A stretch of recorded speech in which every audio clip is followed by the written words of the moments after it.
Welcome to the Beauties and Beasties podcast with Alex and Sean.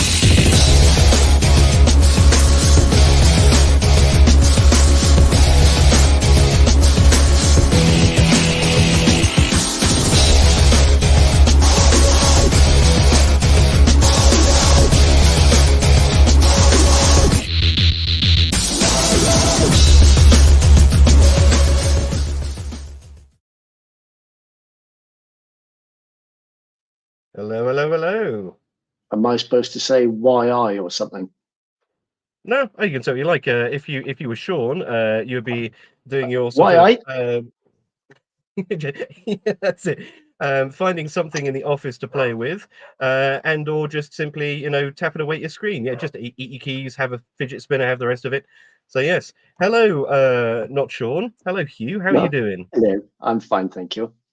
Yes, funny to be on the other side of the screen again. It is. I see like you've worn a shirt for the occasion. I have. Make an effort, you guys. Sean's off doing housey things, I think. So he's asked me to step in and have a chat. Yeah, we've got some fun things to chat about tonight. But first, we have to do the obligatory. Congratulations, Fish for London. You are the first caller of the day. As it were. First in, well done. So yes. Now, how are you doing, Hugh? It's been a while since we've been okay.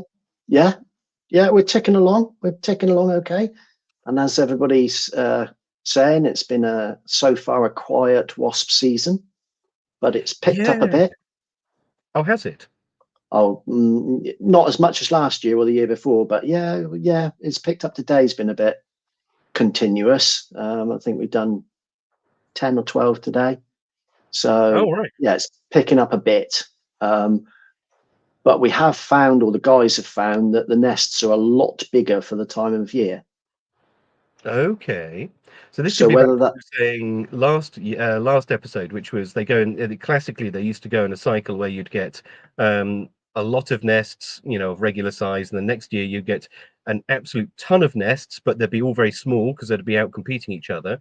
And then the following year you wouldn't get many nests because they'd all out competed each other, not made many queens, but the nests you'd get would be much bigger and much healthier as a result of that. They've been. So actually, it's not a bad thing, is it? It's the cyclic nature of nature. Yeah, cyclic cycle of nature. Cyclic cycle of nature. It'd be interesting to see if we actually get back into a rhythm with wasps. Yes, a wasp rhythm. Yes. How dare you take the piss out of my speech impediment? Sorry. But yeah, it'll be nice because for many years we've actually not seen that classic good year, all right year, terrible year, good year. That because it used to be you could set your watch by it almost, couldn't you? That it would be, this year's going to be bad. And then for the last, I don't know, 5-6 years, it's been completely wibbly wobbly, hasn't it? All over the shop. Yeah, all over the shop. Tickle it up and down. We had that one year when it was really hot at the beginning of the year and everybody was like, oh, it's baked them all. But it's the same every year, isn't it? Every year, it doesn't matter whether it's good year or bad year. At the beginning of the year, everybody's like, oh, it's been cold. Oh, we've had an early frost. Oh, it started raining. Oh, it's been too hot. And it doesn't seem to make any difference. It's either going to be or it isn't. It's it's like trying to bet on the weather, isn't it? Oh, yeah. There we go. But you've got some other fun news. Of course, we've spoken before, and you've mentioned your brand new little containers, haven't you? Your shiny new containers. We had some good use the other day, didn't you? Yeah, we had our first training there, or hired it out for the first training session for an airgun training session. So there were seven people came over for some training and used it, which was quite nice to see it being used properly. So yeah, that was good, and hopefully long may it continue. Exactly. I think the big idea, forgive me saying, but probably one of the biggest success stories with that is you actually got the system to work for you with that, didn't you? That was one of those things almost like unicorn poo at the end of the day. It's getting a local authority to help fund your business, and you got it done right. Yeah, and all thanks to our little chats on Friday nights. Sean brought it up and said, did you know there's a grant towards X, Y, Z. And I'm like, no, don't be silly. I shan't say it was easy, and it did take quite a lot of writing out and putting forward. But yeah, it was successful, and we got 50%. So yeah, it's cool. I think with that, I think the big take home for everyone with that is just go check your local council's pages, because that's that's where they keep all the information for the local grants, isn't it? What's your available in your area. The biggest thing was when we first got the first application was the primary one. We sent that in, and they were like, "Yeah, that's it." And I'm thinking, really? That's it? But it wasn't it. That was just that they would accept us to write the proposal, because I was thinking that was easy. And then the next lot came through, and to be quite honest, I looked at it and I thought, I'm not going to bother. And I phoned Sean up and I said, "Oh, do you know what, mate? I cannot be asked to do this. I can't." And he's like, "What?" I'm like, "We can't be asked to do this. It's too much work." He said, "What do you mean start at the beginning? Work through it." And we did. And we started, it took me and Ryan, my son, took us 5 hours to do the paperwork between us.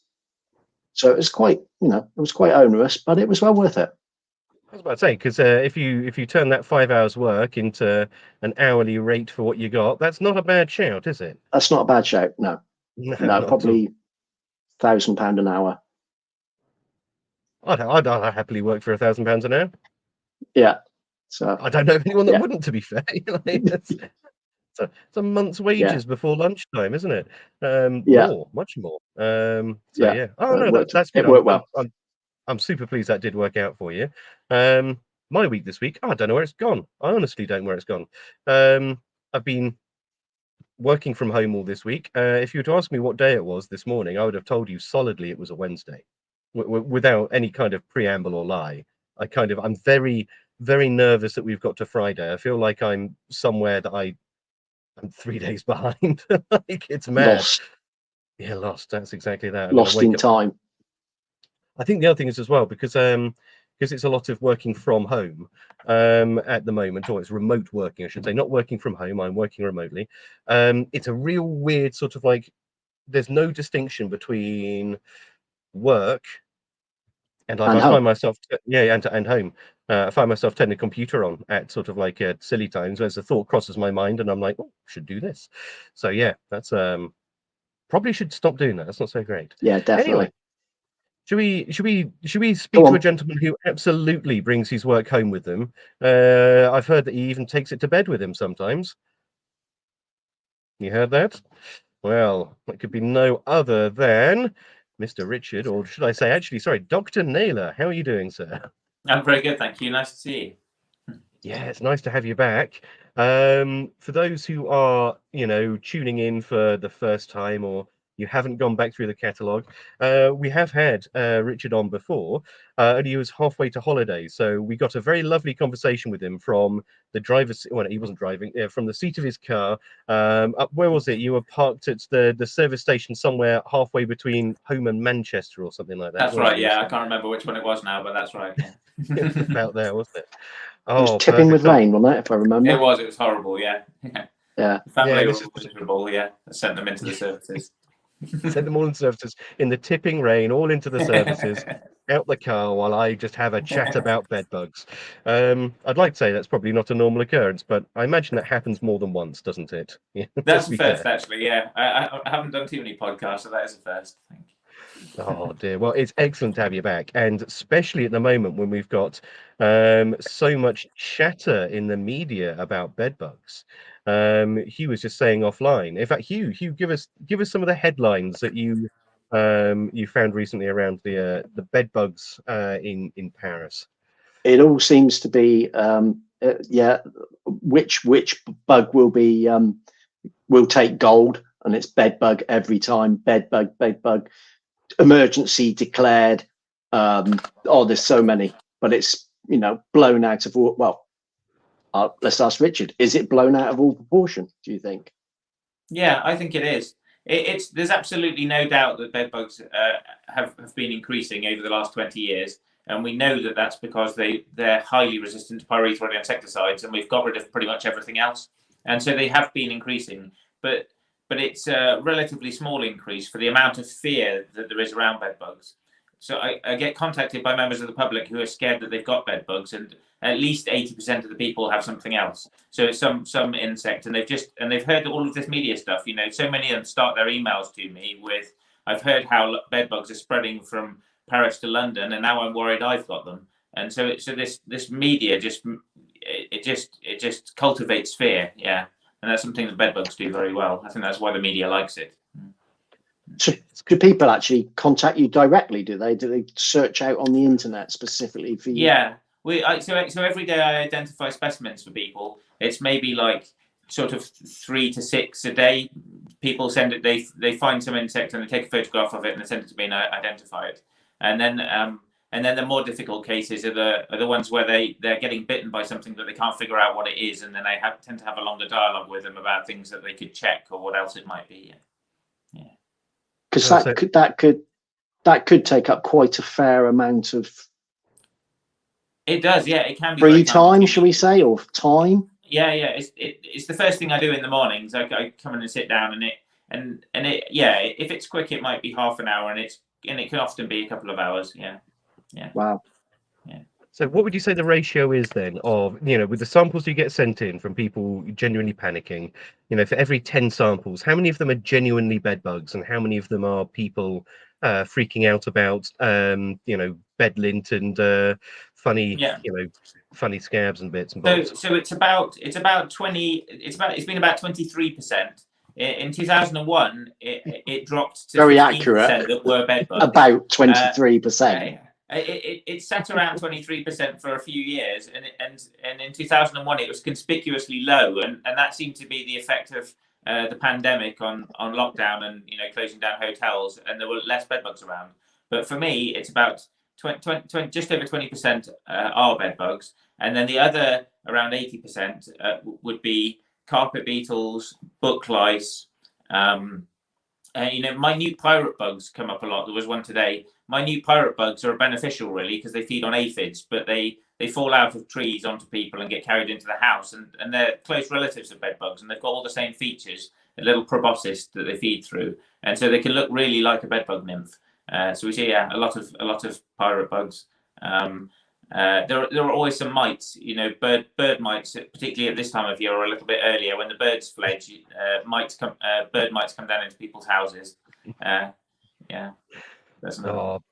But bedbugs fine. Mites make my skin crawl though. Yeah, I agree. They're horrible. Yeah, I've kept chickens, and so I've had like occasions with chickens where I've covered myself in mites unwittingly, and then you just feel them crawling over your skin. They're too small to even like figure out where they are, but you can just feel them lying in bed at night, feeling things walking over you. It's horrible. Yeah. I've been to some poultry houses before where you walk in there with your sort of like white Tyvek booties which go up to your knees, and you stand still too long, and you just look down, and they're all over you. Yeah, I've been in poultry houses too, and they can be so overrun with red mites. The egg producing farmers have just a huge problem with poultry red mites, and they're just desperate for products to spray on them. We went to a conference, and they were saying there that it takes about 1 year for red poultry mite to become resistant to a new product.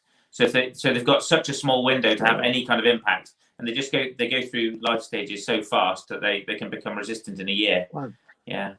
Oh yeah, I think red poultry mite is sorry, Q. I think the life cycle can occur in maximum temperatures. It is a little under a week, I'm led to believe. Is it? Yeah, I don't know.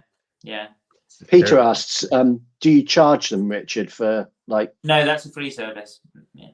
Right. Oh, because I have to. No, because I have to admit, when we get that call, and having experienced that call quite a few times, you more or less can get you can pick out somebody that's got delusory parasitosis quite quickly. Yeah. And to be honest, they normally open with a 10-page letter about their whole history. Yeah. Yeah. Or even when they phone up and then you start talking to them, you think, yeah. And you do your best to help, but you don't want to be on the phone for 2 hours. to someone. It's quite difficult. And although I've got to admit, again, although it seemed to be quite rare, it seems to be quite common. Yeah, I can't gauge that very well. For me, it is definitely common, but we have a public facing website where we offer to identify things for people. So I'm definitely in the firing line for meeting these people. Yeah. And it's a bit sad, really, isn't it? So, I mean, not to put you on the spot, but what do you advise that people do when they are phoning up and they clearly have a case of delusional parasitosis? What do you do? It's not What do you always clear. recommend? I always have to be careful of jumping to that conclusion. So I talk to them about the kind of the history of it, and the seasonality of it, and see if it did seem to be if we are talking about bites. I often get them to send me a photo of what the bites look like. If it's delusional parasitosis, they might have some tiny red mark, and they've convinced themselves it's a bite, but there'll be no swelling. Or once I'm fairly sure, really, I do tend to broach the subject with them. It's very difficult to have any impact because it's such a fixed, firm belief for them that they can. I've known people to be able to see insects walking around on their skin, and so some guy on the phone saying they're not really there is that it doesn't help. Yeah, and so it can be really frustrating. I've tried to help lots of them, and the positive impact I have has been very small for many of them. And then just every now and then you have a really positive case where I went to a house in London recently, and I had a really strong suspicion over a number of months I've had contact with her that it was parasitosis, but I happened to be passing through the area, and so I offered to go and inspect the room. And in doing that, so I did an inspection of her sofa and her bed, and I couldn't find it. It was absolutely spotless, as they always are. For people who have parasitosis tend to be clean freaks, and so they always have immaculate houses. So it's very easy to go around and give it a good inspection. And this lady was talking about having had bed bugs for 15 years. And so there's no way that anyone can ever have bed bugs for 15 years and you not be able to see obvious proof of it. So I went and did my inspection, and I just talked to her, and I said that there is a condition called delusional parasitosis, and people get it, and it affects women more than men. It affects older women more than younger women. And I've had a really good look everywhere, and I can guarantee there are no bed bugs here, and there haven't been. But there are no fecal spots, and I was able to give her enough confidence in that she was able to let go of this 15-year belief that she had bed bugs and start doing things like visiting her friends again, and having people come and visit, because it's so socially isolating, believing that you have bed bugs and you might infest your friends, or they might find out and judge you. And so it was really controlling her life, and me being able to go there and say there are definitely no bed bugs here gave her some release from that. Yeah, so that was a positive one. But normally my interactions with people with this are very frustrating. Yeah. Time to get a premium rate hot telephone number. Well, I read for doing the IDs, not he's not suggesting that you take a sideline. I think you're busy enough already. Only fans. Only bugs. Only bugs. Now, I've got a question about the Paris Olympics here, and this is going to be a fun one because it's just literally just dawned on me talking about people's rooms and beds. Now, classically, famously, all of the beds at the London Olympics right now, or not London Olympics, sorry, Paris Olympics, are all made of cardboard. If you've seen them, they are literally corrugated cardboard boxes. Oh, lovely. Folded together. Yeah. Wow. And I remember you telling me some time ago that probably one of the best makeshift bedbug monitors was a nice chunky bit of corrugated cardboard that's been folded over on itself and slid underneath the mattress. So perfect. Basically it'll be ideal for them. It does mean that any infestation in that environment will probably stay very centralized to the bed, because they'd have all of the hiding places they need really nearby. So that's tends to be what they like. And the Olympics probably isn't much longer than a bedbug life cycle, so there's not much scope for them spreading. So it could be bugs close together, and then you could just burn all the beds. I assume that's what they do. And yeah, what's your pest control program? Recycle them somehow. Yeah. Just fire. Just how do we deal with the bed bugs? Oh, we just set fire to everything. Yeah. So I think what we should do is we should start a bit of a sort of bingo card for the Olympics, and we should start to look, because everyone wears the your singlets and the rest of it. So there's a lot of exposed arm. we should start looking for the breakfast, lunch, and dinner, Yeah, shouldn't we? On people's arms, see how many people we can spot with actual bedbug bites on them. That'll be something. Yeah. That'll be a hoot, wouldn't it? First, all right, for people listening, the first person, because the Olympics started today, didn't they? First one to spot a notable, triplicate bite on an Olympian's arm, screenshot it, send it in to us. I think that'll be absolutely amazing. We were in Paris during the Rugby World Cup, and I happened to be on the plane over there. I was talking to someone who was involved in an organizer of the event, sorry, I think it was Six Nations, whenever the thing that was in Paris recently, a year ago. And they said that one of the teams there had stayed somewhere that had bed bugs, so it was a relevant thing for them. Yeah. So you said about the cardboard, just folding a piece of cardboard over. Are there any newer products, monitors coming out on the market? There are people developing monitors all the time. I can think of half a dozen groups probably working on different things. It's really hard to guess which ones will become commercially available. Oh yeah. In terms of other products, that I've been testing Apprehend as a product trial, and this has been a really interesting thing. So Apprehend is a fungal spore treatment, and this has been amazing at killing bed bugs. So this has been mentioned on a couple of podcasts already, actually, is Apprehend.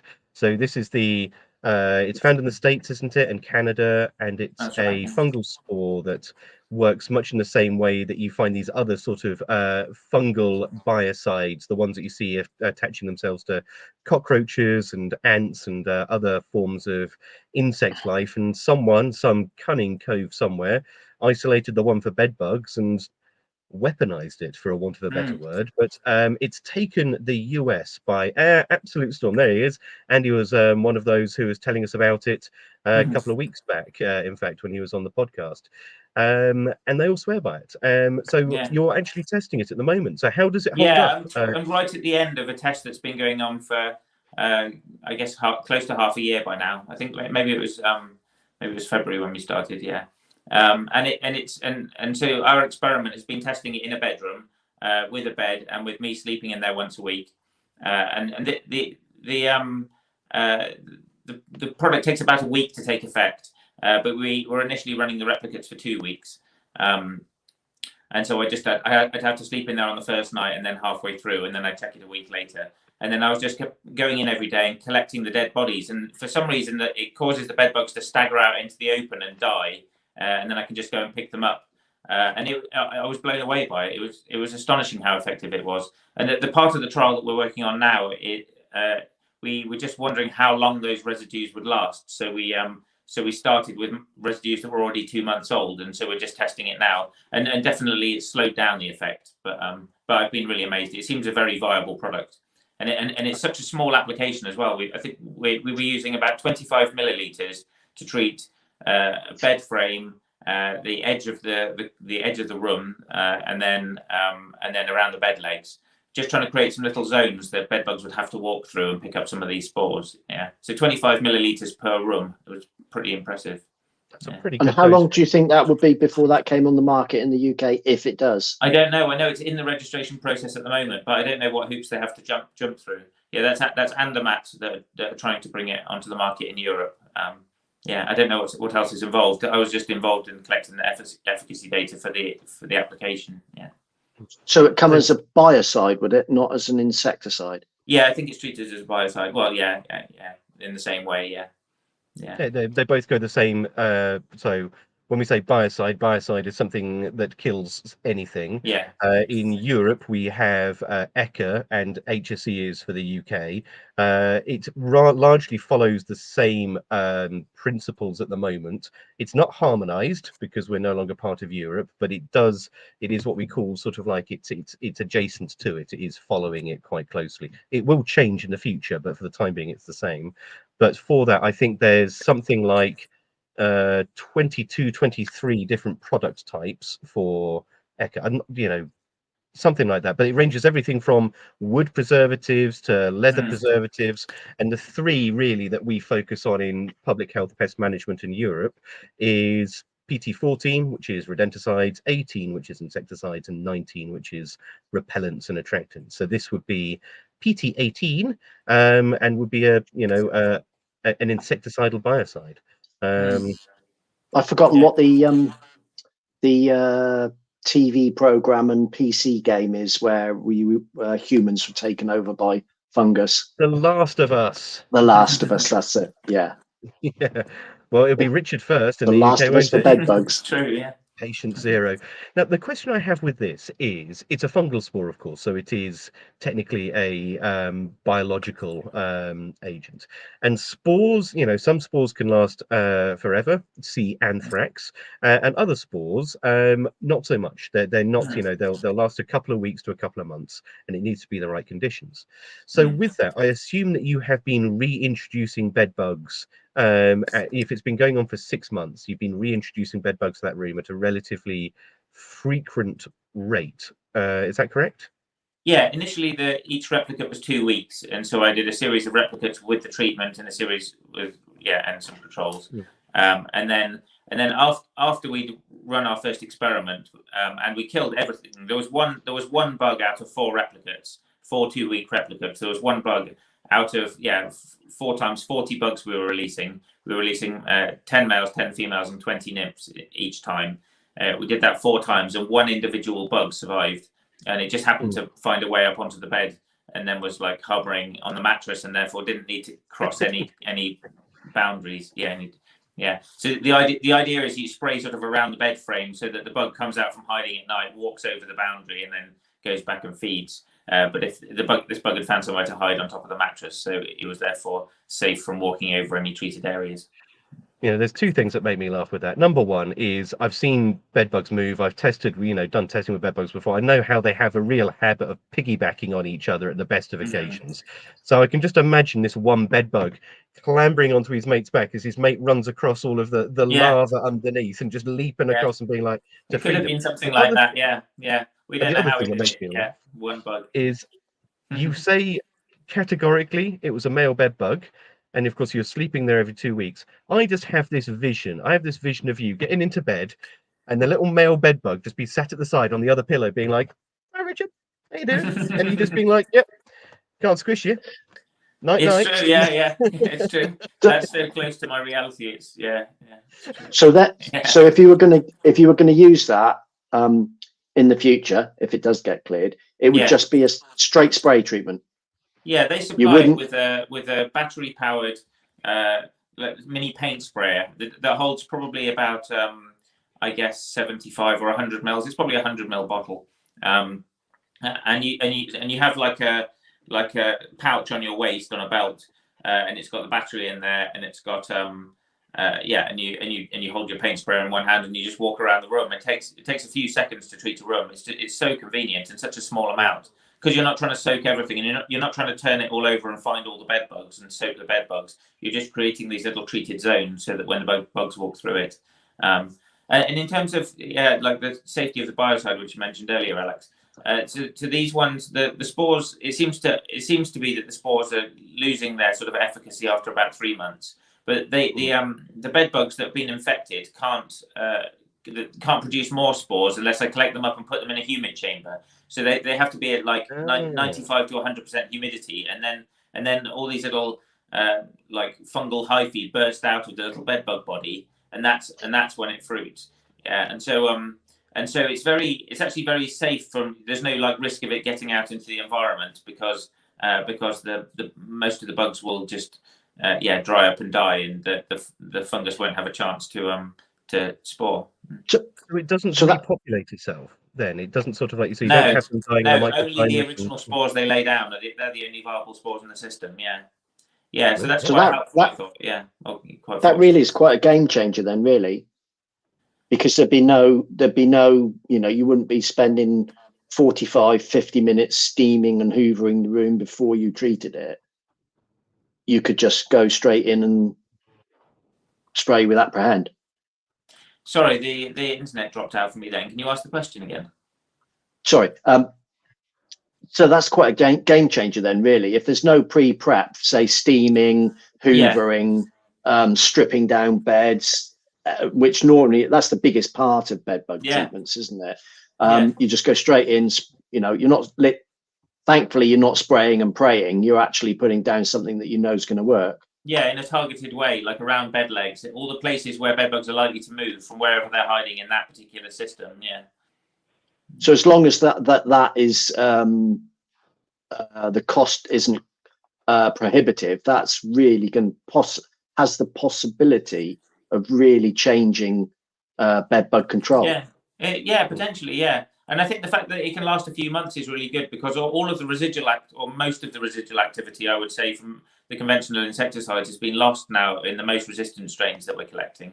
And so you need something that has some like lasting efficacy when you're trying to treat bedbugs in a multiple occupancy building, like a nursing home or an apartment block, because you just chase them around forever. You chase them around for years. You treat that one and someone else complains, you treat there, and it goes on and on and on. And at least if you can treat, and you've got a few months to get, to treat everywhere and get on top of it. It's a window, a window to get control. Yeah, I hope it works. I can see the potential. Yeah.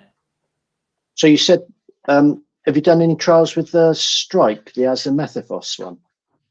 No, I haven't actually. No, that would be an interesting one. Yeah. Because they're saying that the residual on that is 1 year.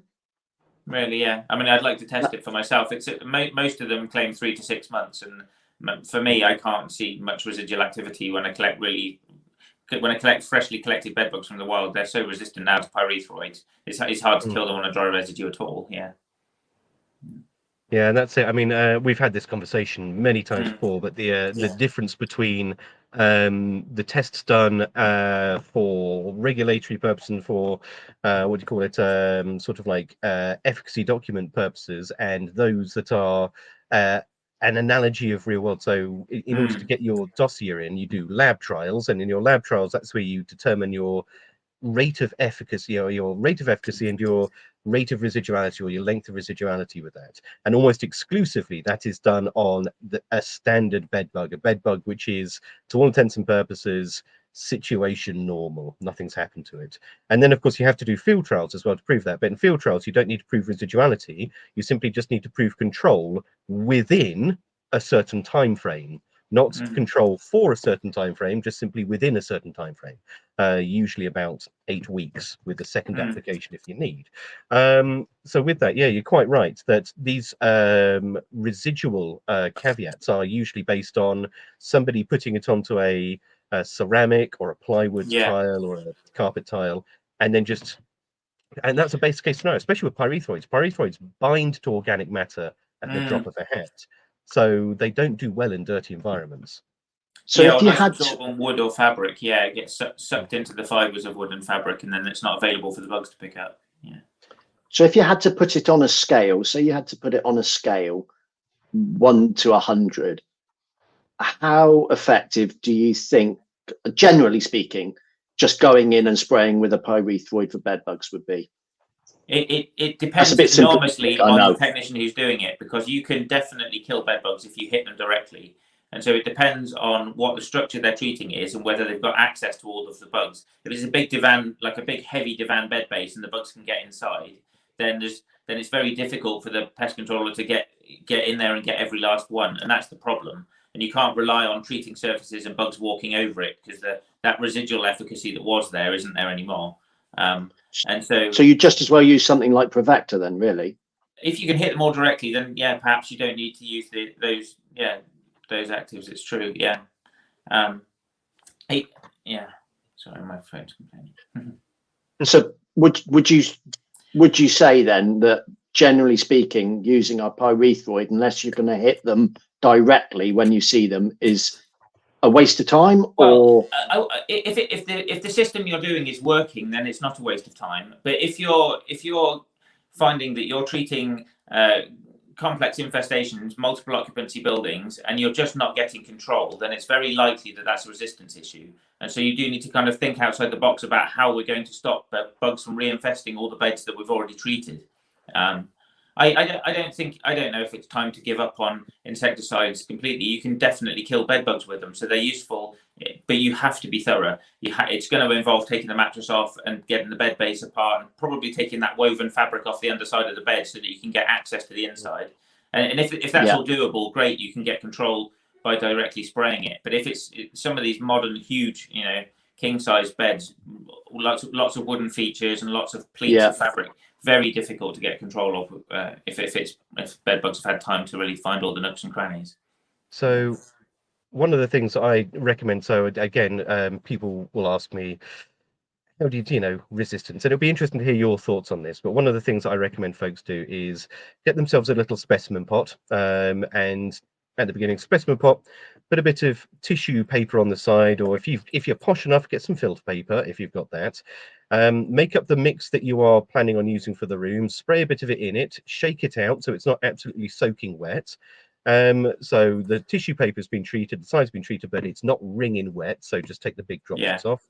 Then when you start to break the room down to look for the bed bugs, the first time you find a big collection of bed bugs, just knock them into the pot, put the lid on, continue doing the survey of your room, looking for the rest of it. And if in 15 minutes, half an hour, the bed bugs in that pot with a brand new fresh application of your chosen insecticide are still running around, use a different insecticide, use a different method, because that is the quickest way to figure out if they're resistant. But that's the challenge, isn't it? Because nowadays, using a different insecticide, you don't have a lot of options. If you're talking a different active ingredient, then you can't. Then then what do you go to? I mean, at least we did have carbamates versus pyrethroids, and longer ago neonicotinoids and organophosphates and organochlorines, and all of those have gone, and we just have pyrethroids, and so resistant I haven't collected bed bugs that haven't been resistant in the last 20 years. Resistance has been everywhere, but definitely increasing. I'm definitely finding it harder to kill them on dry residues.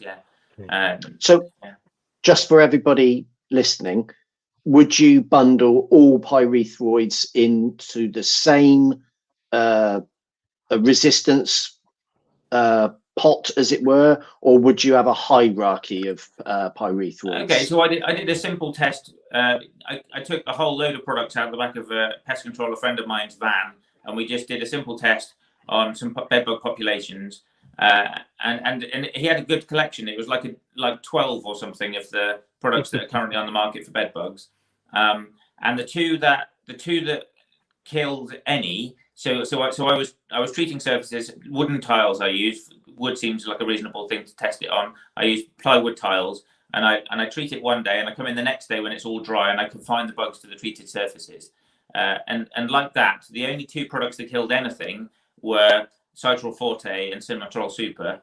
And when you look at the ingredients, it's obvious that those two stand out because the concentration of pyrethroid in them is really high, like maybe close to 40%.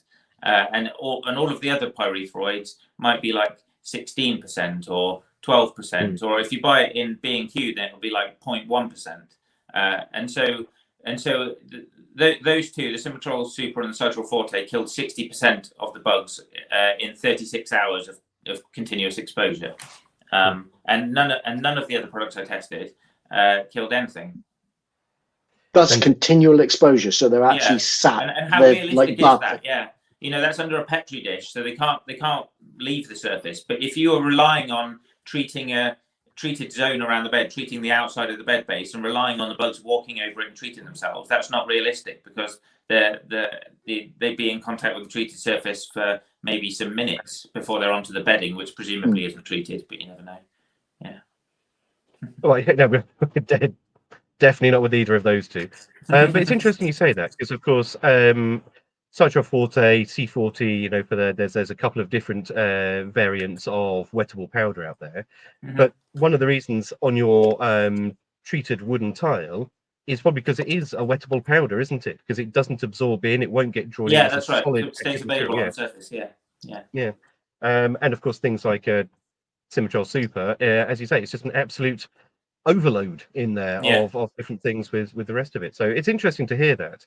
And I did do yonks ago, and I still have it here somewhere, a nice conversion tool for the potency of pyrethroids, because they're not all born equal. They all have the same mode of action, but they all have very different pharmacokinetic movements through the body. And so things like, so if you take 1 unit of permethrin it's equivalent. 1 unit of permethrin. If you take then 1 unit of cypermethrin, it's equivalent to 4 units of permethrin. If you take 1 unit of deltamethrin, it's about equivalent to 10 units, I think, of permethrin. If you take a unit of lambda-cyhalothrin, it's something daft like 30 units. And of course, we can't get lambda anymore, but that really is the Avon. So the big thing to remember, as you say, you look at some products out there, that's got alpha in it at 5%.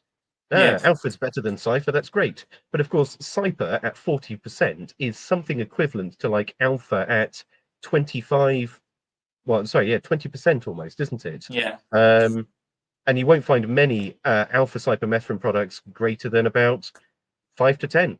So it's interesting that we have these ratios out there, we have the science, but it's very difficult when it comes to you guys making a choice from your catalogues. What's better? My deltamethrin at 6%, or my alpha at 10, or my cypermethrin at 20? Don't even get me started on tetramethrin. Where are we going there?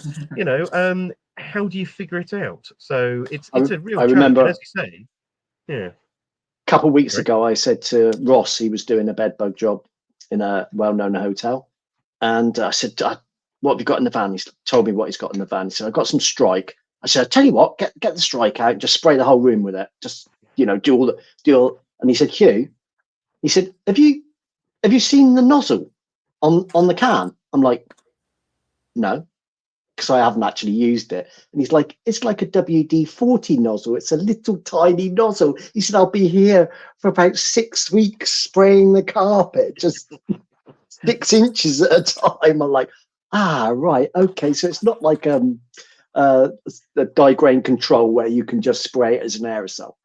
He's like, no, it's quite pinpoint treatment in the nooks and crevices.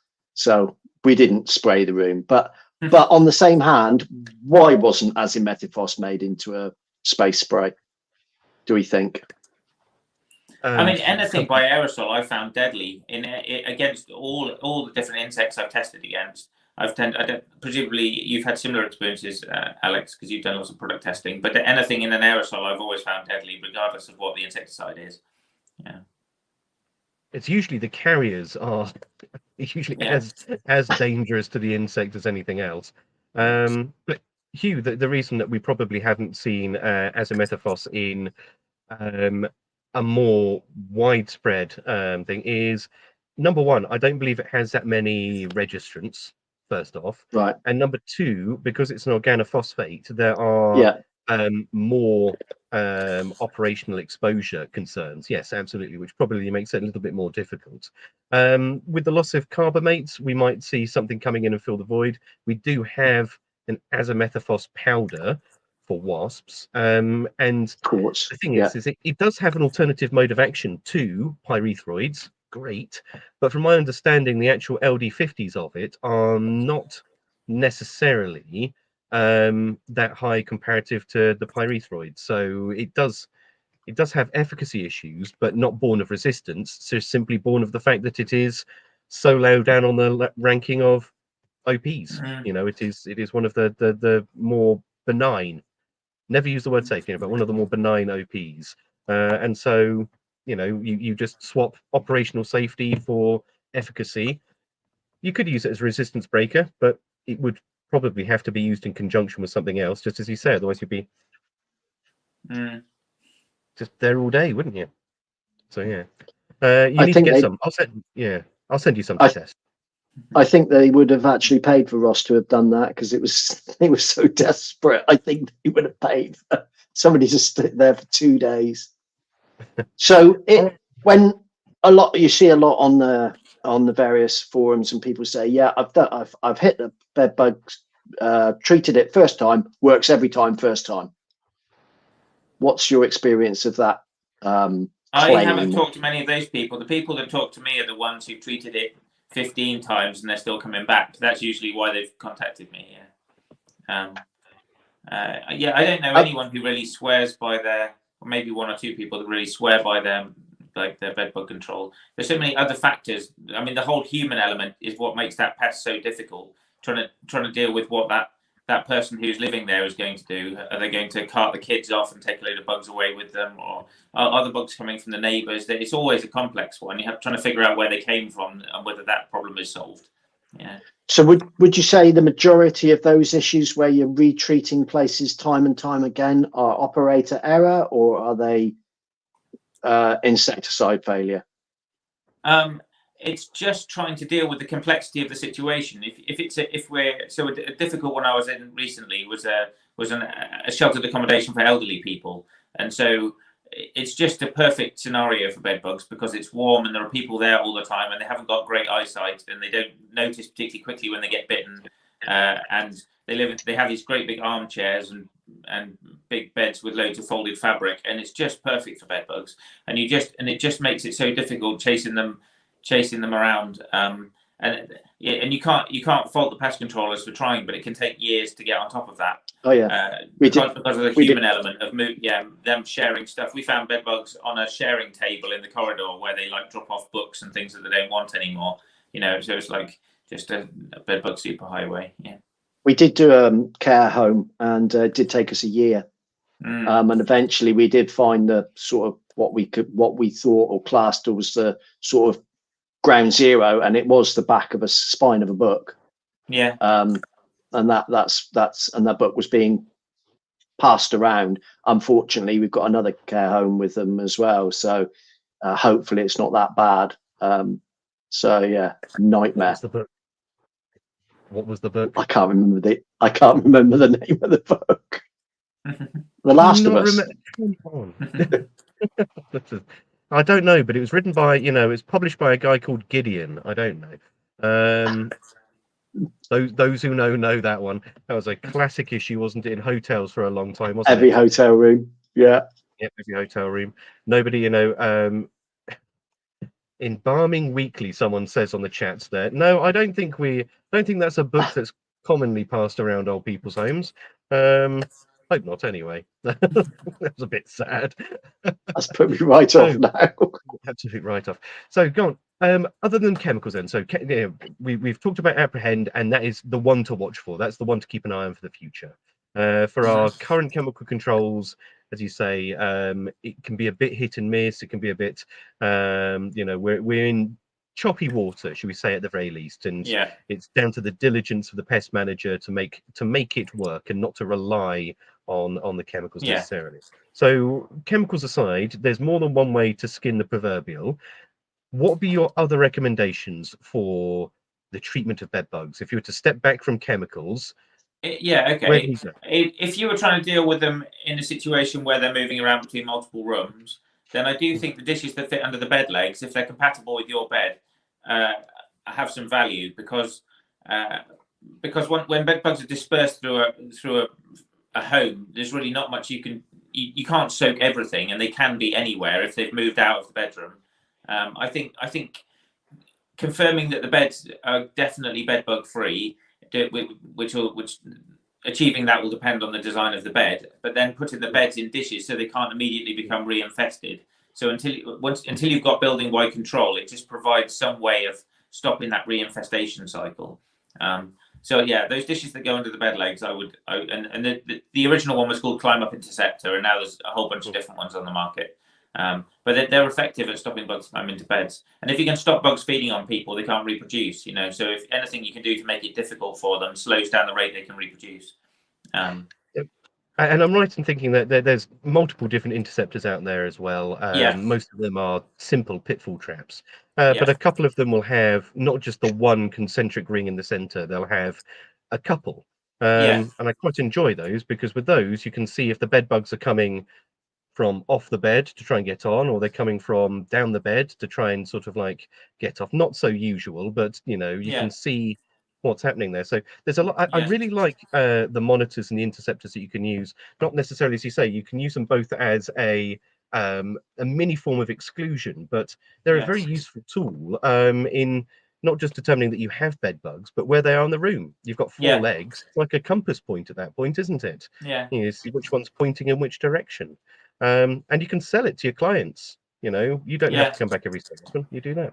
Now, Craig has brought up a really good point before we move too far away from chemicals, because there is one class of chemicals that we have been very remiss in talking about, and that's our juvenile growth hormone analogues, our IGRs. And there are still a couple of those out in the market. We mostly, sadly, we don't find them as standalones anymore. So we found things like S-methoprene with bioprin, and we find you know, pyriproxyfen with a couple other formulations like Symmetrol. Yeah. Is it, you know, is it good?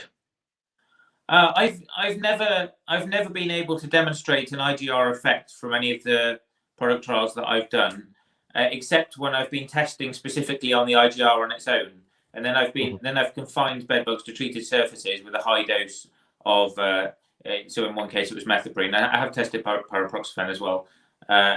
And if the large nymphs are exposed to enough of the IGR at the point when they're molting into an adult, that's when it screws things up, and they either like burst out of their cuticle and their gut ruptures through their back, or they become a supernumerary nymph, and they look just like nymphs, but they're suddenly bigger than adults, and you can get ordinarily you only get 5 instars of nymphs and then an adult, and you can in the presence of methoprene you can make 6th and 7th, and I think I even had an 8th instar nymph. And by then it's kind of significantly bigger than an adult, yeah.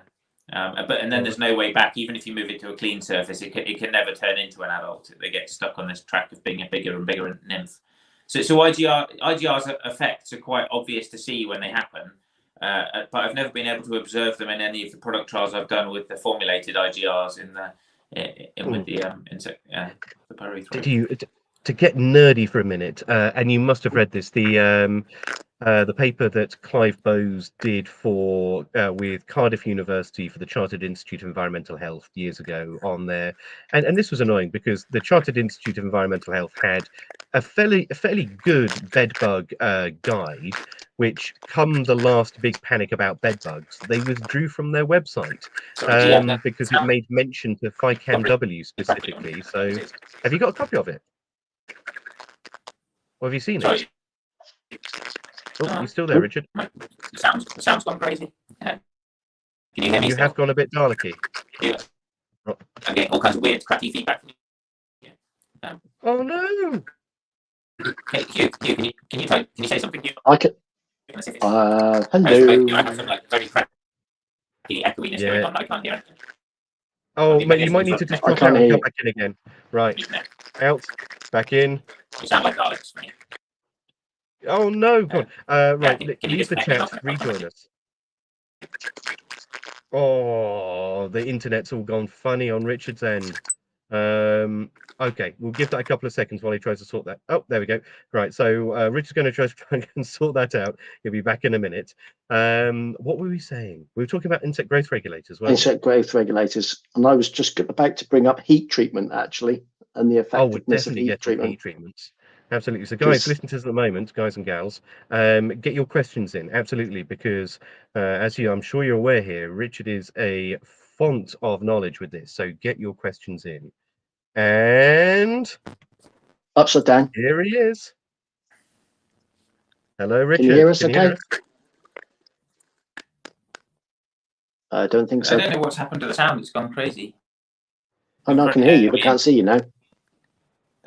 Lordy no. I think you're just I think your signal's dropped out. I turned mine right down. Yeah, go ahead. We must make apologies. He's all the way down in you know the south of Wales. So they only actually got the internet a couple of months back. So this is all brand new to them down there.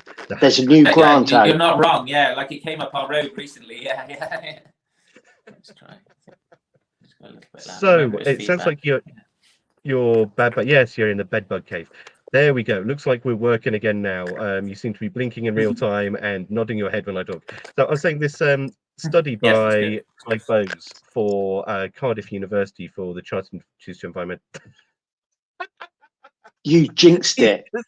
You just jinxed it. He's just gone. He's just flat out gone. Oh dear. Right. Do you know what? What? Shall I tell you one weird thing about today's podcast? What's that? There's 2 things that haven't been mentioned.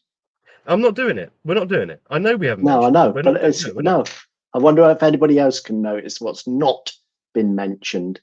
One of these things is not like the others. There we go. Tell us So, about Hugh, this. I'm going Go to tell on. you about this study. So it was really great. So he, Clive Bowes, some people will know of him. If you don't, he's done a lot of work in our sector on a lot of different things. He took 20 bed bugs, 7 male and 13 female, and he allowed them to just mate as you would, as bed bugs do, for 12 weeks, 3 months. Okay. At the end of that 12 weeks, there had been something like 3,600 eggs produced. And of those 3,600, 3,500 of them hatched. It was a 96% hatch rate. He then took those, not those same, but he took another 13 females, another 7 males.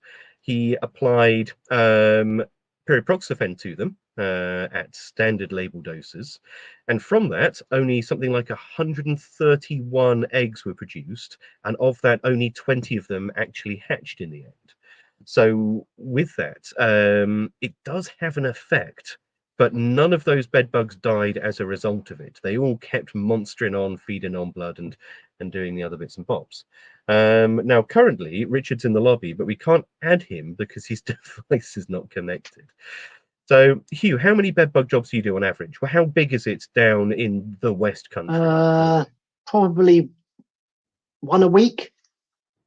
Okay. I don't know if that's what level to everybody else that is, but compared to 20 years ago, we do one a year. Okay. So I mean, it's I know increased quite considerably. Yeah, I know some folks whose entire business model is based off bed bugs.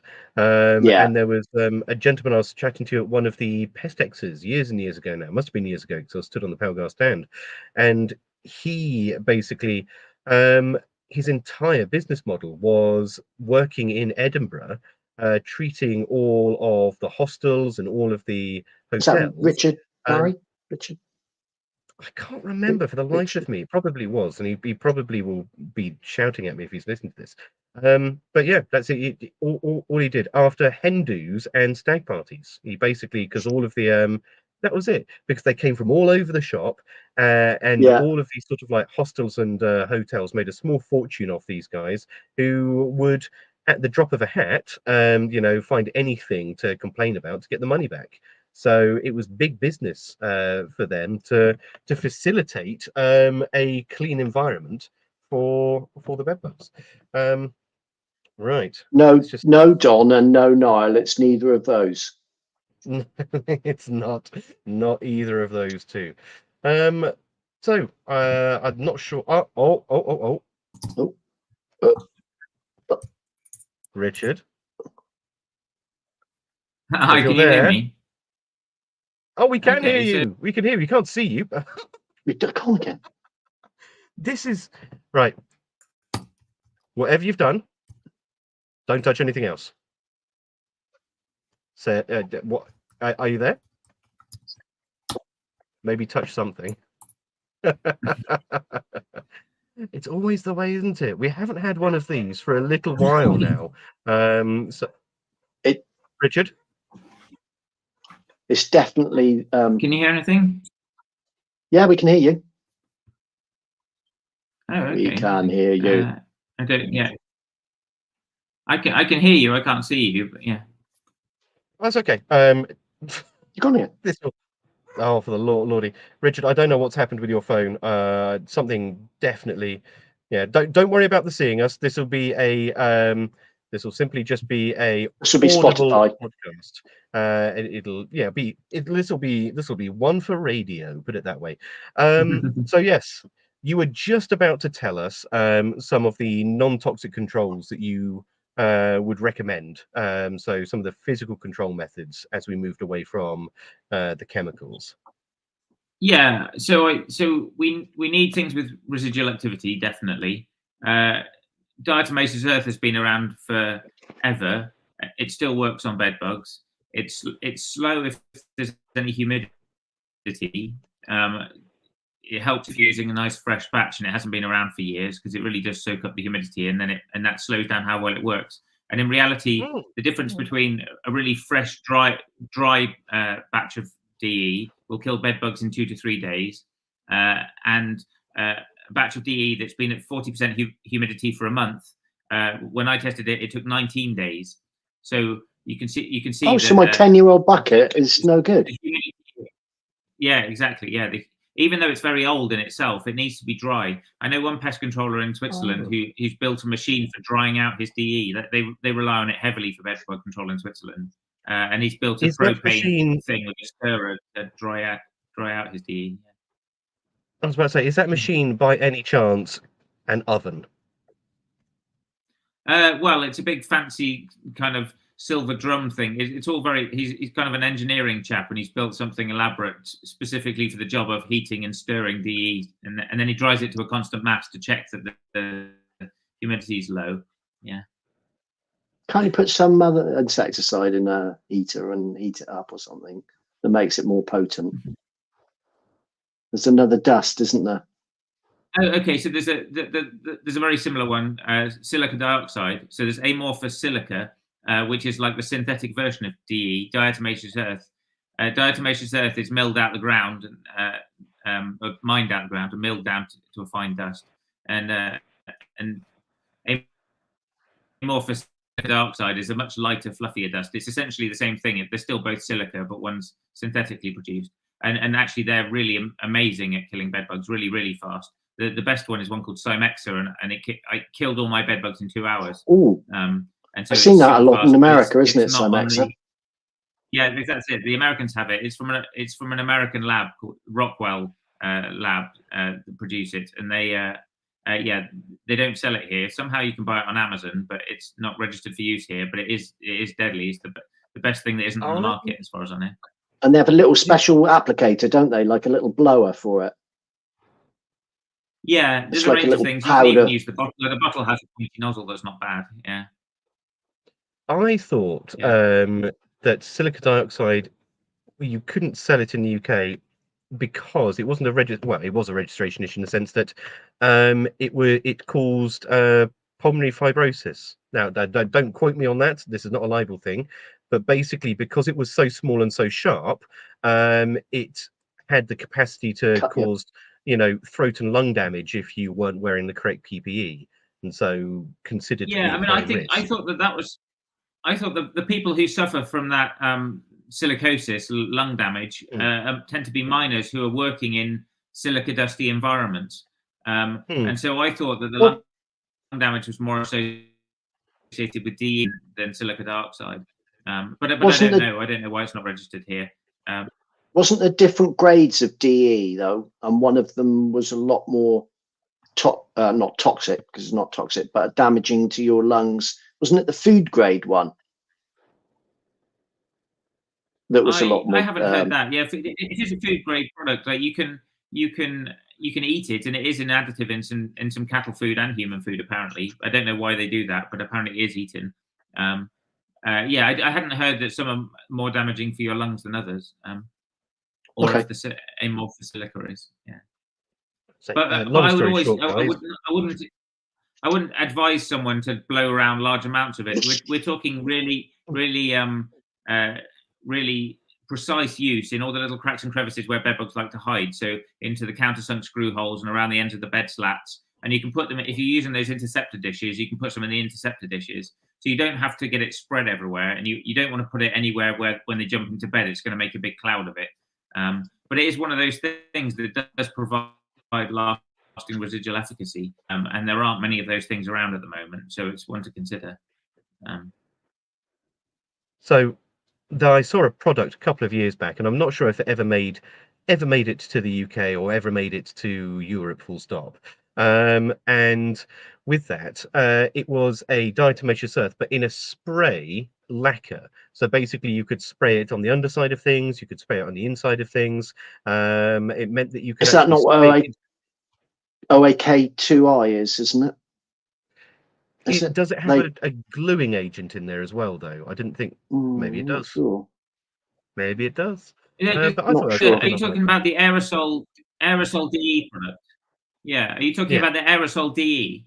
Aerosol DE product? Yeah. Yeah. Yeah, so I've tried that. I think it's very important for the efficacy of DE to be freely available for them to pick it up on their bodies, and I think sticking it to the surface really reduces the efficacy compared to loose, dusty DE that they can pick up and carry away. Yep. Yeah, I've When only you tested say it it out once, loud, but it I makes did, perfect I did sense. try it, and it didn't work as well. Yeah. What do we think about heat treatment? Hmm.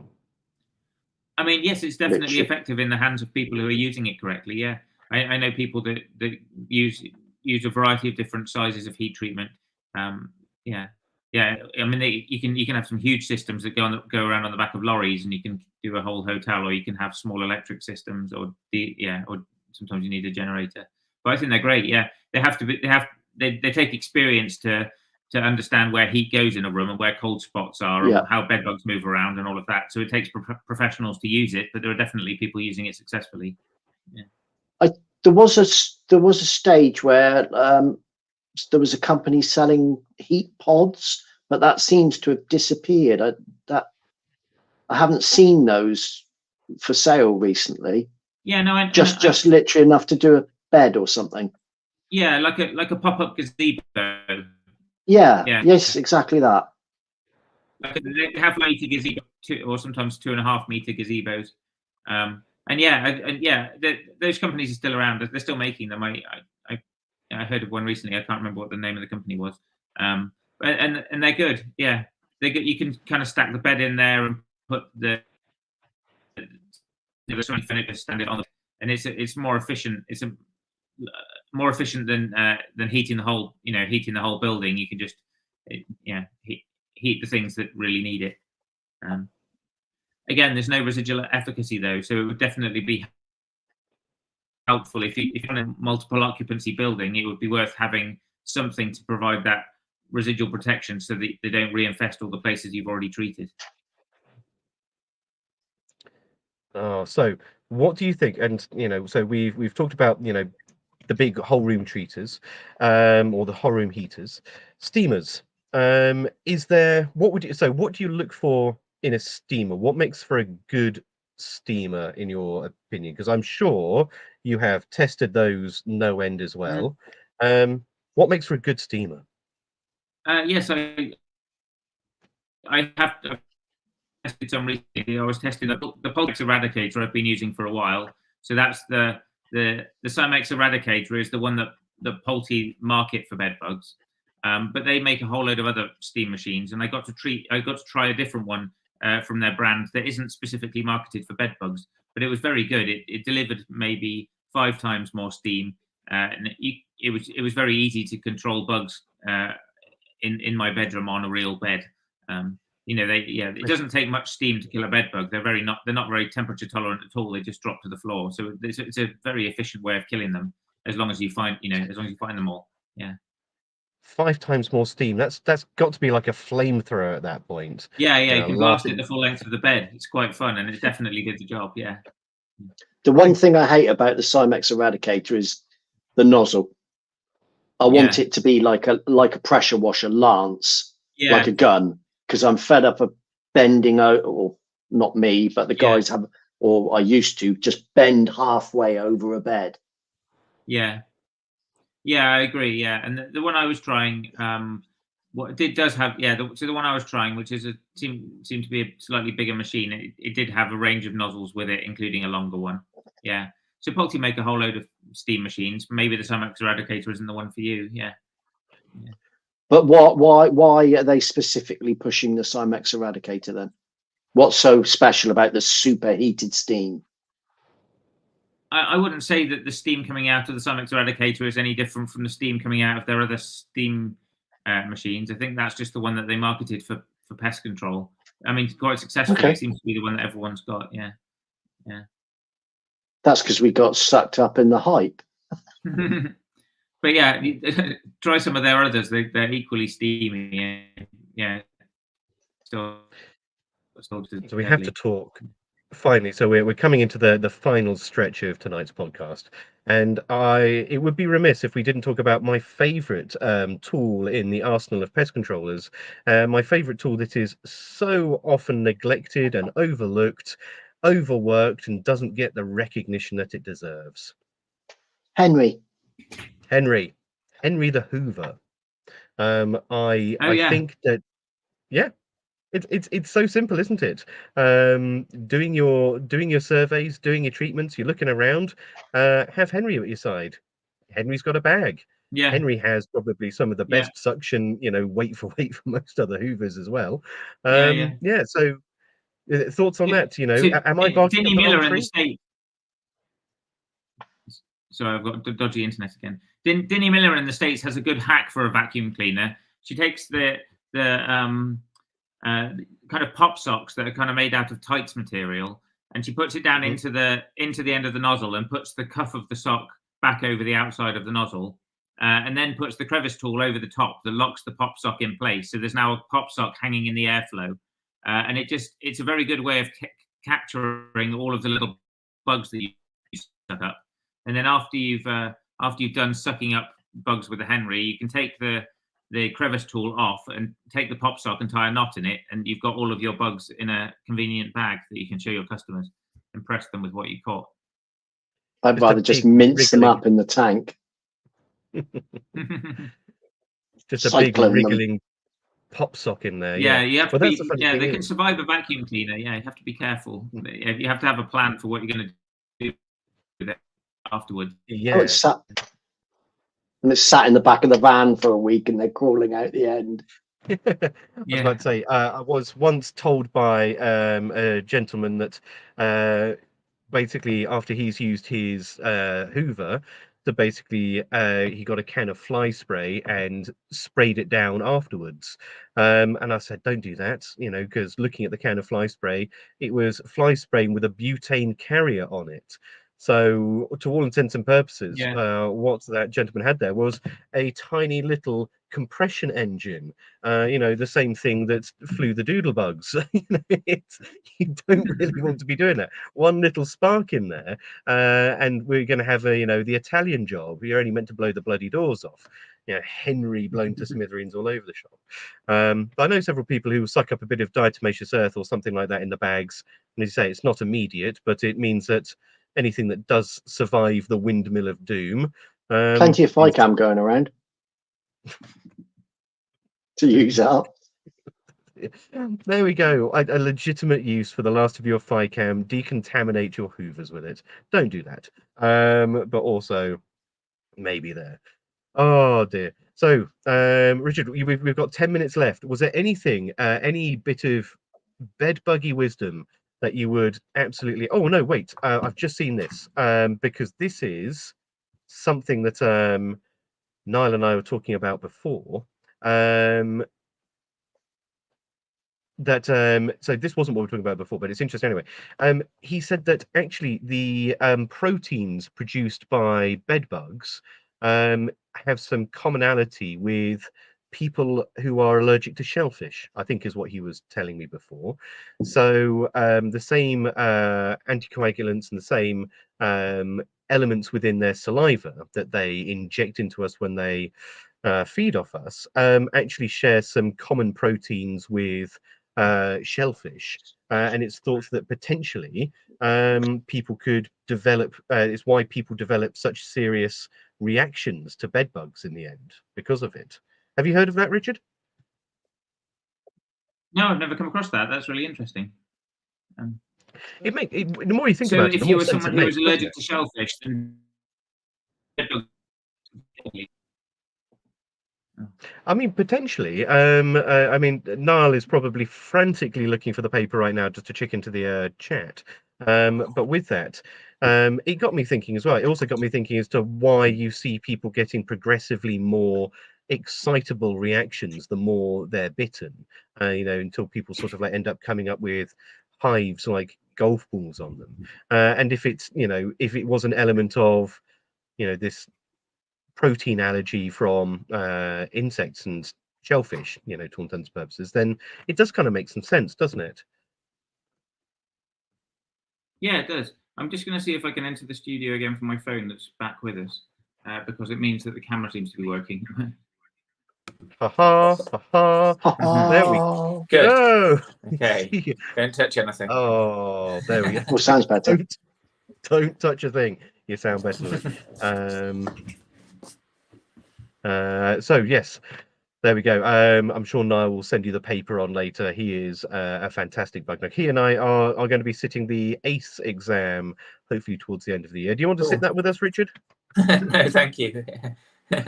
Oh, spoil sport. But there we go. So yes, any other final parting wisdom that you can give us about bed bugs in our last 10 minutes or so? Parting wisdom, I guess at this time of year, good wisdom would be about not bringing them home with you. If you're traveling for the summer, you know, if you're staying in a room, the chances are, if there are bed bugs there, they'll be somewhere in the bed base. If you've got 2 beds in the room, then it's a terrible idea to unpack on one of the beds and leave all your stuff out, because that's when they'll come out at night. They'll detect you breathing in the room. They'll walk around all over the bed, and then they'll climb into your stuff, and that's when you'll take them away. So if you've got luggage in the room, keep it off the bed and away from the bed. And if there's a luggage rack, use that. Cases like hard shell wheelie cases are much better, much harder for a bed bug to get into than a rucksack or a soft, like a holdall. Those kind of things provide like zips and pockets and things that features that they can hide in, much more than a hard shell case. So yeah. What are you talking about? When I go traveling these days, I just take it all in a bin bag. And just Don't take anything. Probably not a bad plan, is it? No, that's true. So yeah, so check the right luggage. Absolutely. When you go on, then when you go traveling, what do you take everything in, if not a bin bag? I actually don't take any of my advice, because it's never a major problem when I get them. I recognize them. I recognize bed bugs when I get them relatively soon now. It's happened 4 times in the 20-something years I've worked on them that I've brought them home to whichever home I've been in at the time. And we've generally recognized it while it's been at the kind of one bug plus its own offspring, but the offspring haven't made it to the next generation yet. So somewhere in that window of a couple of months, probably. And then we've dealt with it in a variety of ways. With the kids' IKEA bed, when they infested that, I sealed it all up with a silicone gun, because it was the only way to deal with the bugs that had squeezed into the like bolt holes that hold all the frame together. So I just sealed the whole thing, and then about 6 weeks later, I cleared some space around the beds. There's just 2 cabin beds side by side that they managed to bring bed bugs into, and the bugs had got right into the joints, and so in sealing it up, I sealed them in. But then after about 6 weeks, I came and dismantled it all, cleared space around the bed and dismantled it all, and almost all of the bugs were dead, except for 2 that were just right on the brink. Like if it left it another 3 days or something, probably they'd have all been dead. Yeah. So that was that time. There must be some market to make a relatively bug safe bed frame. Yeah. For hostels and things. Yeah, I've even talked to some bed manufacturers. There's even a bed manufacturer called Richard Naylor. So I went and talked to him about his bed manufacturing for one of the biggest like hotel bed manufacturers in the UK, actually. And I recently also talked to an Italian bed manufacturer also about bed design with bed bugs in mind. So it's something that they consider. Yeah. There are some bed mattresses with some bizarre claims over bed bugs, isn't there? I can't remember what the claim was. It's been standard practice for a long time to sell mattresses and bed bases for hotels, or made out of fabrics that are impregnated with pyrethroids, which is just a terrible idea. But it's been industry standard for so long that the bed manufacturers are afraid of not doing that and doing something else, because they don't want to lose that like competitive advantage against their competitors who are still using these pyrethroid impregnated fabrics. But it does nothing for controlling bed bugs other than make sure they're really, really resistant. I was about to say that it's them that are fostering the resistance. All this time we've been sitting there thinking, oh, hang on, it's us misapplying our insecticides and partial treatments. It's just that forever low dose from a pyrethroid. Exactly, it's terrible. But I think that they are starting to come round. In the last year or so, I've had conversations with people that, like bed manufacturers, that have done their own testing and have come to their own conclusions that it's not working. And so I think that there is a shift away, but it's been a standard thing to do for a very long time. And so so of course they're resistant. Yeah. Guys, I'm not one to incite violence, but I think we need to go and have a conversation with someone along the lines of, "You've made our lives really difficult." Oh So dear, what do that they is- moth-proof? Completely different subject, but when you buy a moth-proofed clothing or moth-proof carpet, I don't what know. do they Is that maybe impregnate? made out of a synthetic fiber? It's just, Don't moths think it don't really is. care much for nylon and things, so it could just be No, out of a it's material not they won't that. use. I think they impregnate it with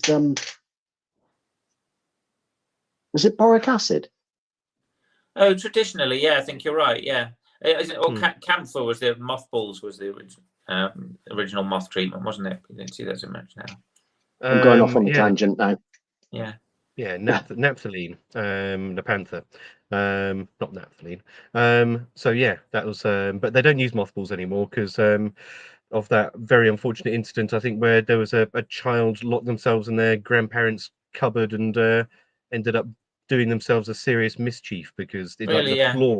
the floor was just a sea of mothballs after years and years of this elderly lady just pouring them into the cupboard.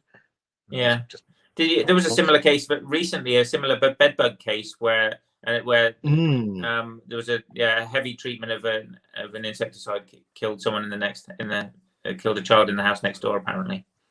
Yeah, so that was in Tower Hamlets in London, and I'm led to believe that it was the householder had gone to go and visit a family member somewhere either in Europe or on the fringes of Europe, complained that they had bed bugs, ended up bringing back home some packets from there, which were not registered for use in the UK, which turned out to be, I think, aluminium phosphide, like okay. 2 bags of it. Yeah, Was it? chunked it around, then went away. So self-fumigated the house, but then went away for a couple of days, and the gas built up, and it then sort of like percolated through the cracks and crevices in the apartment, and it basically rolled on down to the bedroom below, which turned out to be a child's bedroom who got very tragically died as a result of it.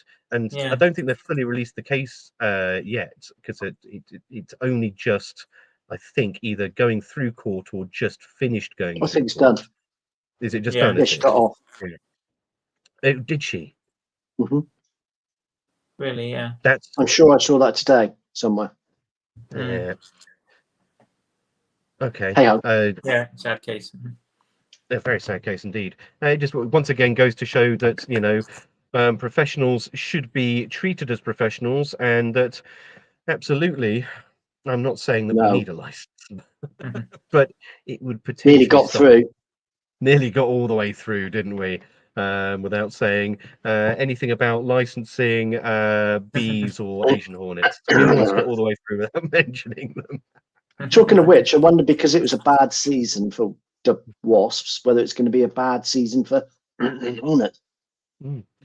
Well, sorry, talking about seasons and heat. We mentioned before, Richard, just at the very beginning of this, that numbers rising, panic, rest of it. I remember you telling us before that on your last surveys and looking at the Chartered Institute of Environmental Health, that actually bedbug numbers have just about, the beginning of this year, bedbug numbers had only just got back to where they had been pre-pandemic. Yeah, or maybe not so- even. Yeah, maybe still not quite back there. Like heading that way, but maybe we're even a few years off. It's hard to say at the moment, but yeah. So we've not had an overly hot summer, but how much of an effect? Everyone has central heating these days, so winter's not really a consideration anymore. But with the summers, how much of an effect does a super hot summer have on bed bugs in reality? Yeah, so I have a friend in Australia, in Sydney, Steve Doggett, who's like Australia's bedbug guy, and he's convinced it has a huge effect. But he's living where like you can really feel the effect. They have like summer's days that hit 50, and so and definitely bedbugs are very temperature dependent. They pretty much with it, like the developmental zero, the temperature which they stop developing entirely is 13 degrees. And so 14, 15, 16, they're very low levels of activity. But if they're up in the mid 20s, then they're laying eggs every day and they're feeding about once a week. And you can keep on, going up to about 35, and that's where it starts to cause damage. They have bacterial symbionts that help them produce some vitamins, and above 35, apparently, it starts to damage their bacterial symbionts, and they suffer. But up to there, they just go faster and faster, breed faster, feed more often, lay more eggs. Yeah. Yep. So it depends how well you control the temperature in your house. Yeah.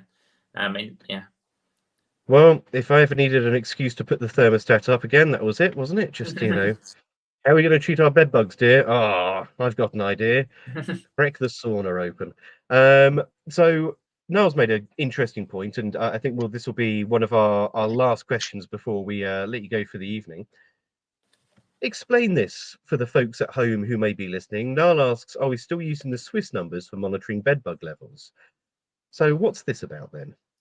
Are we still using the Swiss numbers? No, the data. So the Swiss Pest Advisory Service, they've got a little team of people who have come to know quite well, and they've got a date. They collect just like I do with the people send me specimens or things to identify, and I keep records of what they were, and they do the same thing. But they've been doing that since the early 90s or something. So they've got a really nice data set that's been collected in a consistent way by a government department that's therefore free for the public to use, and it's well known. So if people think that they've got a pest in Switzerland, they call there, and because they've been offering this service and collecting data in this consistent way for such a long time, it makes a very nice data set to look at, because you can really see when bed bugs were, in the 90s there were hardly any, and then they started picking up, and around 2005 and 6 they were going pretty fast, and then 2010 onwards it was really increasing very rapidly. And you can see in that data set the impact of COVID as well, like the dip it took. So that's the only reason for referring to that, because it's such a nice data set. There aren't many data sets that are collected in a consistent way for that period of time. Yeah, but bed bugs themselves tend to do what, we treat them with the same insecticides in this country. They move around with us. They're kind of they follow our population. So the Swiss data is not very different to our data. When we see lots of bed bugs, that they do too, and it's the same for. I've seen very similar data from Tokyo. It's from a similar kind of organization. It just shows they're a global bug, and our insecticides all stop working at roughly the same time, and we move around similarly, and we live in high density populations, which is all the things that bed bugs like, and we keep our houses warm. That's really good for bed bugs. And so the Swiss data is very relevant data for us, basically, and they just happen to have a good set. Yeah. Where can we find that? What would be type into Google? Yeah, I think if you type Swiss Pest Advisory Service, it'll come up. It's a big government site with a whole load of stuff in it, but it's in there somewhere. And I think it's a multilingual website. As far as I remember, I was able to search it in English. Yeah. I'm literally just about to check. So they're based in Zurich. And my friend who works there is Gabby Muller, and she seems to sort of manage that data set. They publish it onto the website. Yeah. There we go. The Urban Pest Advisory Service of Zurich. Yeah. IPCU? Yeah. ICU. Oh. There we go. That was nice and easy. And there we go. Lead author on that. Was it Isabella you were saying? Yeah, so she's there. Yeah, Isabel Landau and Gabby Muller are the two people I know there. And a guy called Marcus. Yeah. And about to say Marcus as well. That was the three authors. Yeah, that's it. Yeah, little team in Zurich, and they're just doing pest related stuff, like advice for people who have infestations of different things, identifying lots of specimens and that kind of thing. Yeah, that's awesome. Well, it's been good. And, we've had some technical excitement today, to say the very least. But largely, it's all good. So, do you have any questions for us before we ask you the big three? No questions. That was great. It was nice to catch up with you, and any minor technical difficulties this time. Yeah. What is life without adventure and whimsy at the end of the day? If it all went smoothly, then you'd have, no story started with everything went perfectly well. It's one for the pub, isn't it?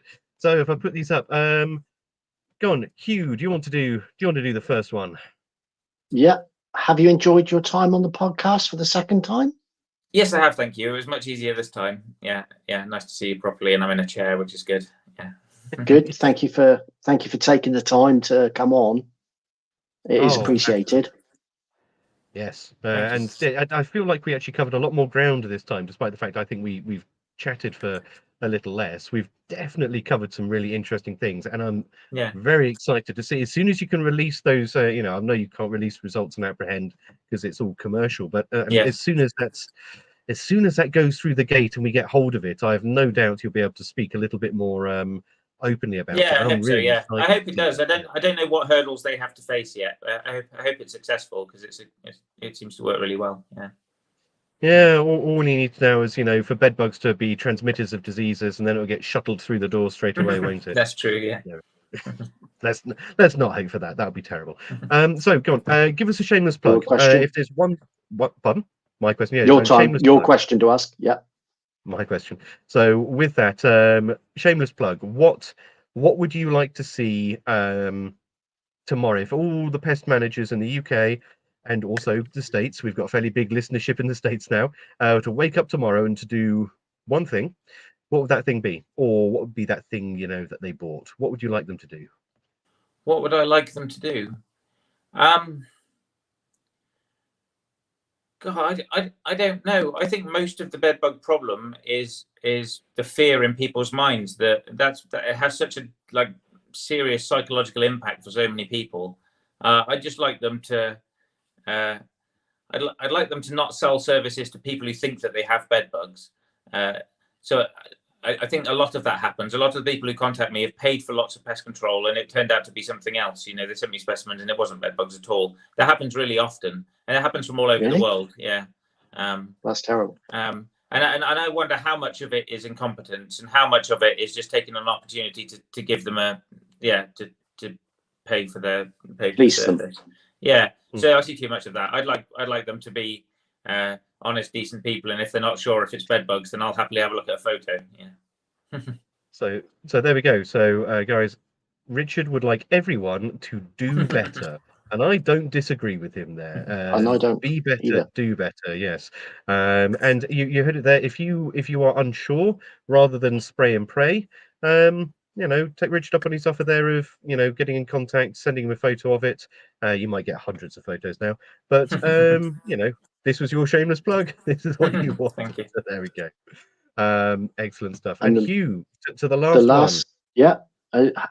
If you had to choose somebody to come on the podcast, or you'd like to see somebody on the podcast that we haven't had already, who would it be, or could it be? Okay, I recently met Matthew from Falcon Pest Control. He came with one of his guys from came here for a bedbug training day, which we do from time to time. Now we do a few a year. It was good to talk to him, and I think that he'd be interesting because he uses birds of prey. It's Matthew Pollard, isn't it? Harris Hawks and things, and he just seemed like an interesting person to chat to. Obviously, very passionate about his area of pest control. The birds have been a good one for the podcast. People have very enjoyed the birds, so we'll reach out to Matthew and see if he wants to come on and have a bit of a chat on the podcast. Also, I just have to say, when we ask you for a shameless plug, a good one would have been, I don't know, your training days that you run. Oh yeah, Let's plug them. Yeah. I run training days. Yeah.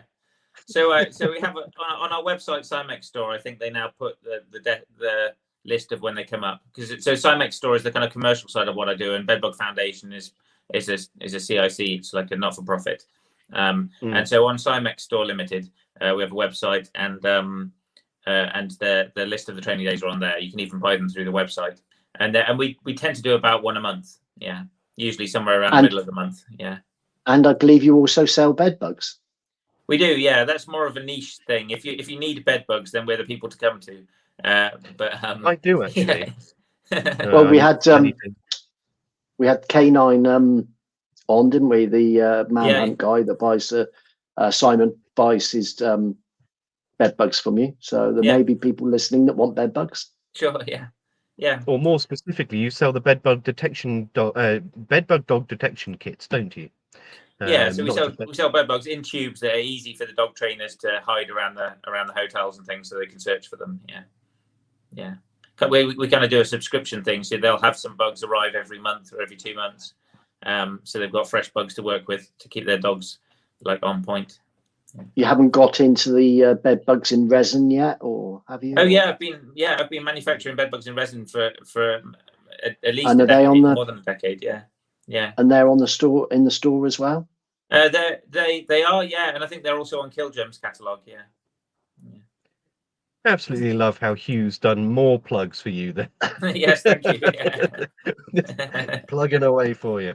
Oh, Richard, it's been an absolute pleasure having you back on. Yes, it's lovely to been talk to you too. wonderful to chat, and yeah, I think we've learned a lot today. I've certainly learned some things I didn't know about bed bugs. So alarming that so many of them are now. We knew it was a bit of an issue, but it's a lot more than we anticipated, isn't it? It's a big problem for the people for those difficult situations, the multiple occupancy buildings, like the accommodation for asylum seekers and blocks of flats, Tower Hamlets. I've been to Tower Hamlets collecting bed bugs. Yeah.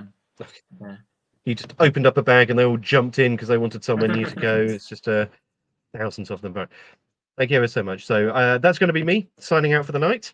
Nice to talk to you. And lovely stuff. See you guys all later. Bye. See you later. Thank you for listening to the Beauties and Beasties podcast.